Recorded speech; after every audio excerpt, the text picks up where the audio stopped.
Hey, if you're finding something meaningful in these weekly episodes, check out Comment Down Deeper, as you'll also get access to the morning affirmations.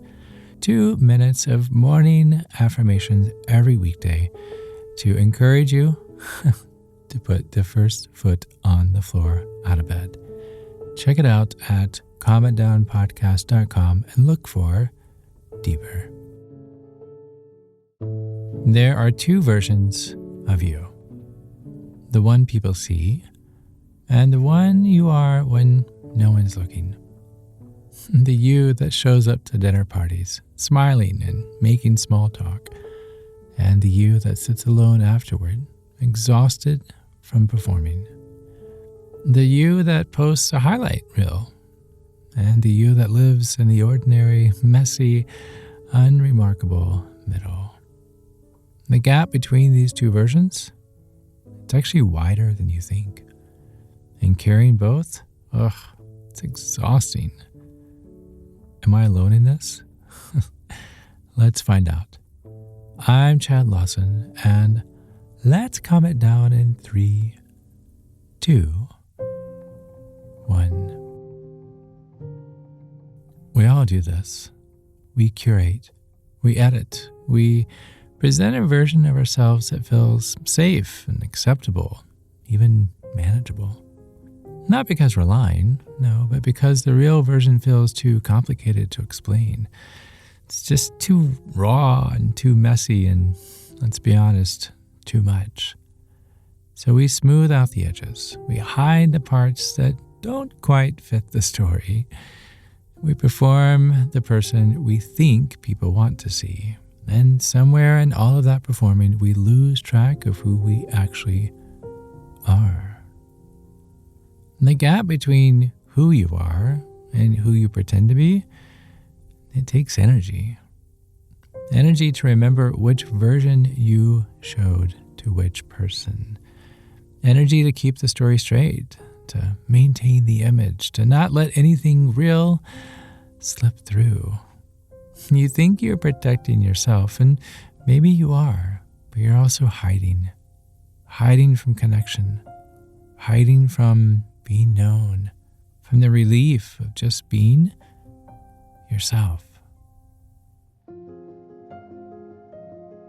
Think about the last time you said you were fine when you weren't. Someone asked how you were doing. You smiled and said, "Good, thanks, you?"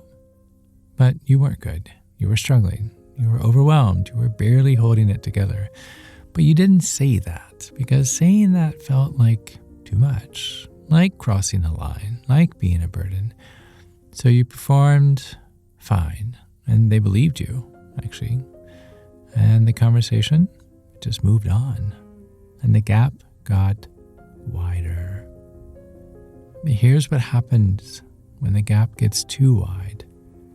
You start to feel disconnected. Not just from other people, from yourself.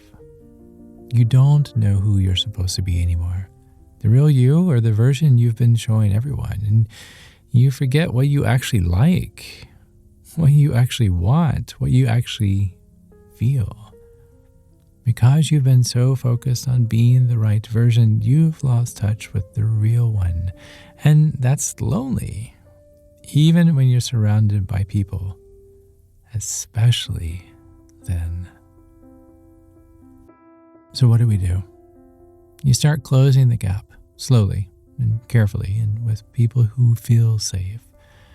You don't have to announce your whole truth at once. You don't have to expose every hidden part.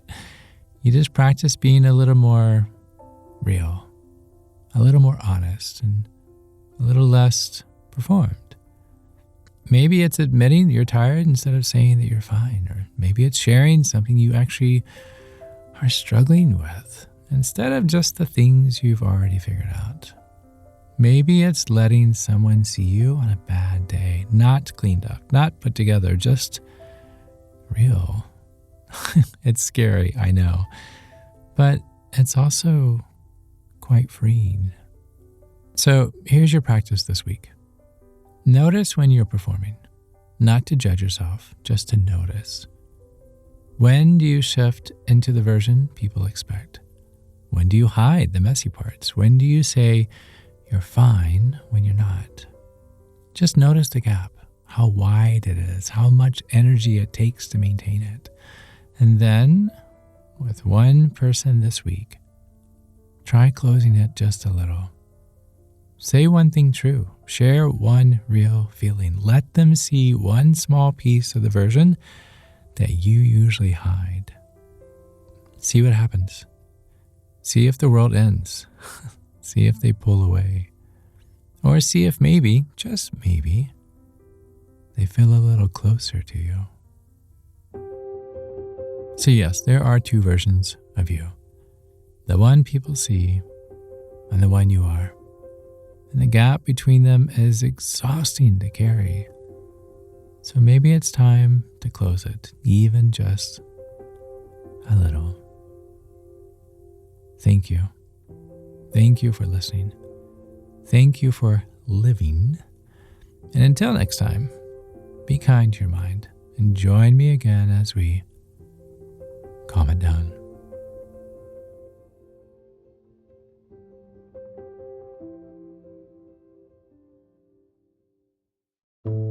To find more episodes of Calm It Down, see where I may be appearing in your area, or just simply want to know where to send me some chocolate chip cookies, visit calmitdownpodcast.com.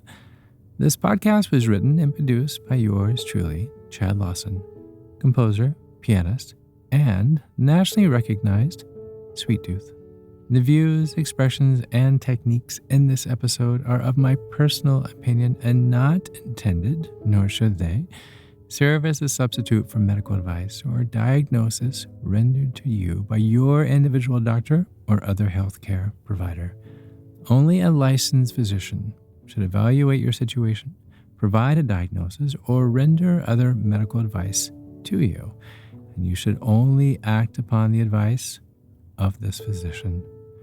Now, I'm an extreme empath by nature, but my profession is that of a composer and pianist, not a licensed therapist or physician.